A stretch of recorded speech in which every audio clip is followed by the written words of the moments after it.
Hai para mama hebat dimanapun kamu berada, hari ini kita mau ngobrolin sesuatu yang mungkin deket banget sama hati kita semua. Pesannya sebenarnya simpel, tapi penting banget.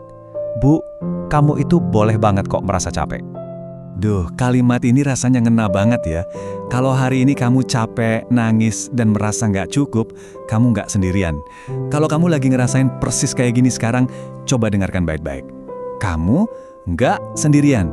Perasaan itu nyata, wajar, dan dirasain sama banyak banget ibu-ibu lain di luar sana. Nah, karena ide nggak sendirian ini penting banget, kita mulai dari sini ya. Kita coba kasih ruang buat semua perasaan yang mungkin selama ini kita pendam. Kita akui kalau semua perasaan itu, ya wajar aja.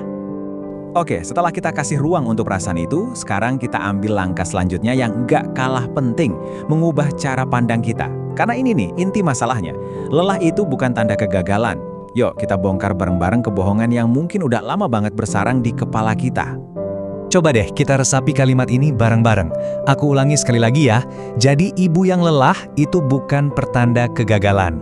Anggap aja ini tuh respons alami tubuh dan pikiran kita terhadap lari maraton tanpa henti yang kita jalani setiap hari. Wajar banget kan?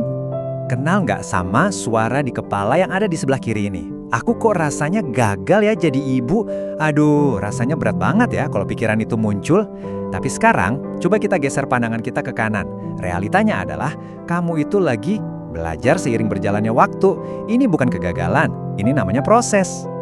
Nah, ini dia. Setiap ibu sedang belajar di sepanjang perjalanannya. Nggak ada satupun dari kita yang lahir langsung dapat buku panduannya kan? Kita semua ini ada di perahu yang sama-sama belajar hal baru setiap hari. Jadi, kamu adalah bagian dari sebuah komunitas besar para ibu yang juga lagi sama-sama belajar. Justru karena kita semua ini lagi belajar, ini ngebawa kita ke pertanyaan yang penting banget. Sebenarnya, ibu yang kayak gimana sih yang dibutuhkan anak kita?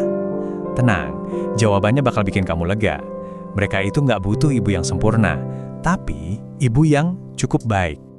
Coba deh berhenti sebentar dan renungin ini baik-baik. Apa sih yang sebenarnya dibutuhkan anakmu dari kamu? Bukan kata media sosial, bukan ekspektasi orang lain, tapi apa yang betul-betul penting buat mereka. Ini dia jawaban yang semoga bisa membebaskan kita semua. Anakmu itu nggak butuh ibu yang sempurna. Seringkali tekanan untuk jadi sempurna itu datangnya dari diri kita sendiri, anak-anak kita yang mereka butuhkan itu sesuatu yang jauh lebih sederhana dan nyata. Jadi apa aja itu? Pertama, seorang ibu yang nyata, yang nggak takut nunjukin emosinya, yang berani ngaku salah. Kedua, seorang ibu yang hadir, yang memberikan perhatian penuh meskipun cuma dalam waktu-waktu singkat. Dan yang ketiga, ini penting banget, seorang ibu yang mau bangkit lagi setelah jatuh. Itu namanya ketangguhan, dan itu pelajaran yang jauh lebih berharga daripada kesempurnaan. Nah, untuk bisa jadi ibu yang nyata, hadir, dan tangguh, ada satu kunci yang sering banget kita lupain, merawat diri sendiri dulu. Ini bukan kemewahan, ini fondasi dari semuanya. Yuk kita definisikan ulang apa itu merawat diri buat seorang ibu.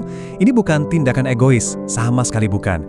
Ini adalah tindakan merawat keluargamu dengan cara merawat dirimu sendiri terlebih dahulu. Ingat kan, kita nggak bisa menuang dari cangkir yang kosong. Dan ini pengingat yang singkat tapi ngena banget. Seorang ibu itu bukan mesin.